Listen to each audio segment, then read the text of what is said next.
bisa pindah dengan cepat juga gitu kan. Nah, Shadow Team lebih tepatnya.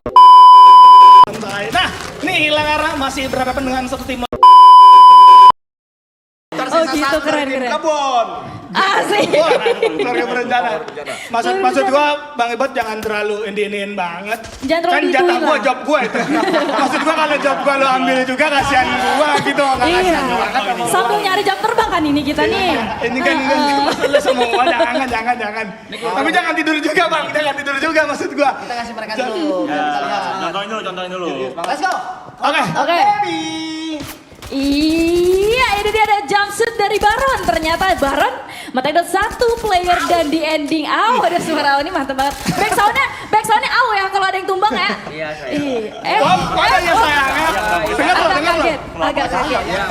Sorry kaget banget. Dengar lo saya lo. Lanjut Bay, masih Oke, perang. Indonesia Esports masih bertempur. Ada dua orang lagi di depan. Lihat bagaimana seorang John juga menahan diri terlebih dahulu. Sudah ada Bolt Maker yang akan coba untuk di-pop up. Tapi nampaknya dua player masih berada di area dalam, belum berani untuk keluar. Pengepungan sudah mulai terjadi. Namun lihat di sisi jauh juga akan ada yang menunggu. Nampaknya dua player di dalam ini juga punya jalan keluar selain menghadapi 4 orang yang berada di sisi luar. Oke, sudah kelihatan. Udah ada Kreoman juga yang bakal coba dibuka. Didobrak sama seorang Rin, berhasil dapetin 1, berhasil 2, ditumbangkan dengan begitu cepat. Shadow Esports tanpa perlu kehilangan siapapun berhasil meratakan Rim 6 Village. Ini dikuasain penuh ini sama Shadow. Jagoan gue nih.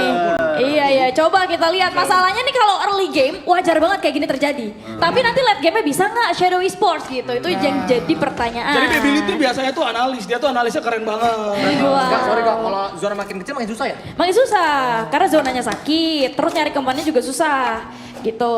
Tapi ini lihat aja, di menit ketiga masih ada 12 tim. Meskipun tadi ada beberapa yang perang kan, tapi nggak tumbang semua. Karena di early game ini masih sangat make sense untuk mereka bisa reset lagi, revive lagi. Makanya kenapa playernya masih ada 45 dan timnya masih ada 12. Nah, sekarang di pick, kita bisa lihat bagaimana pertemuan dua tim. Tapi lihat bagaimana tembakan yang terlontar masih belum bisa menjatuhkan.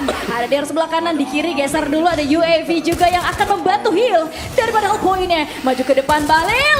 Hati-hati Balil, ya ampun. Coba mundur dulu, reset akan coba dilakukan. Reposition di depan sana, masih dengan tembakan yang miss. Tapi di belakang ada kejutan, membuat Balil agak bingung. Satu playernya saja dijatuhkan, tapi Balil terhilangkan. Sudah banyak sekali poin yang terkuras. Membuat Balil harus reset dulu. Balil agak kaget, agak panik. Mundur dulu, bersembunyi dulu. Tapi lihat bagaimana gebrakan yang dilakukan. Balilnya jatuh. Udah banyak keliling, tapi dia yang tumbang, Bay.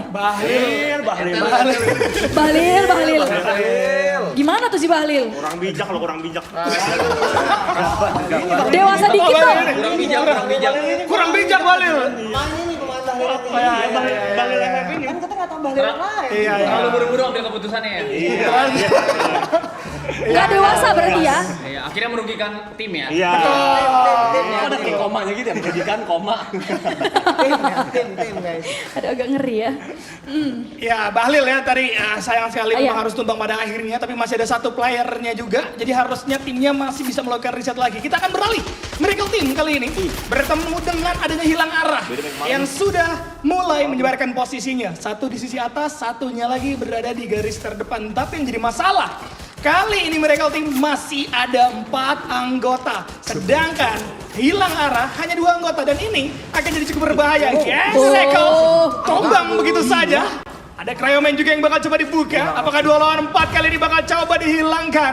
Miracle Team juga akan coba untuk menahan diri. Tapi ini nampaknya mereka justru malah nggak mau untuk memberikan perlawanan. Mereka yang justru terjebak dan disetak balik. Terus menerima damage cukup fatal juga. Masih ada Glowal, coba menggunakan UAV Glowal juga agar semakin kuat dari segi pertahanan.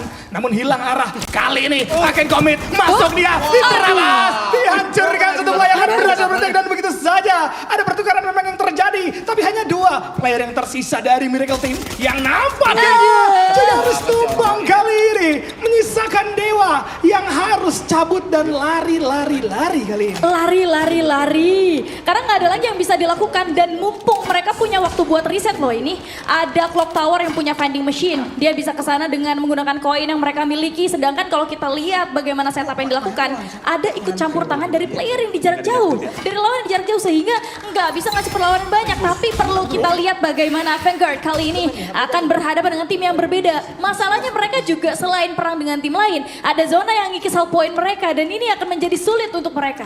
Yes, jadi akan semakin sulit. Ini launchpad. Dia bisa pindah dengan cepat juga gitu kan. Jadi bisa jauhnya. mempercepat rotasi seperti nampak dari seorang Red Sisi kali ini. Berani banget. Akan coba. Ngeliat musuh dong.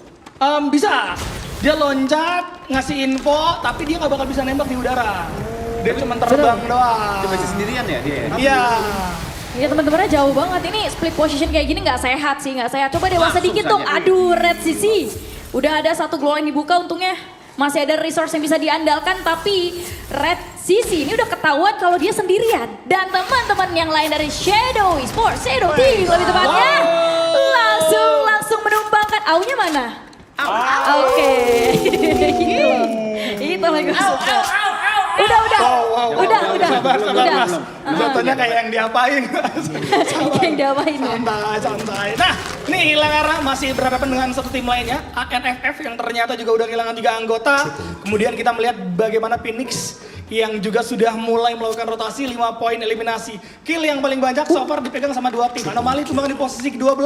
Ada tadi Shadow Esports dengan 11 poin eliminasi. Dan sekarang ada Phoenix yang memiliki 5 poin eliminasi. Oh tapi Avantgarde berhasil memenangkan duel. Diterabas begitu saja serang Andi. Dan langsung diselesaikan tanpa ampun kali ini. Ini ngeri banget Andi. Tapi kita bisa lihat bagaimana impact dari Valiant Dash yang lagi-lagi tidak bisa dihindari ya. Karena kalau Razer pakai Oscar, nabraknya tuh enak banget kayak tadi contohnya. Lawannya tiba-tiba kaget dan split position lagi-lagi bisa gue katakan dirugikan sekali. Tapi kita lihat dulu nih Avantgarde Liku juga kedatangan tamu. Lihat bagaimana upaya dari Mizi untuk menghindari tembakan dan juga granat yang akan dilemparkan oleh teman-teman daripada Phoenix Hellcard. Tapi upaya yang dilakukan oleh Phoenix, mereka nggak mau terlalu terburu-buru untuk turun dan ini bagus banget ya. Mereka mau setup dulu di atas nih, granatnya dilempar, meledak, dar, enggak tumbang ternyata masih ada counterplay yang dilakukan Samudra Phoenix yang malah harus di take down. Satu player yang berhasil ditumbangkan membuat Phoenix Hellcard lagi-lagi mengalami kesulitan. Dobrakan dari Avantgarde Liku tidak main-main, tapi tembakan masih coba dilakukan di dalam time turner masih belum bisa untuk dijatuhkan dari Phoenix Hellcard. Sayang Avantgarde Liku yang malah dibalikan keadaan.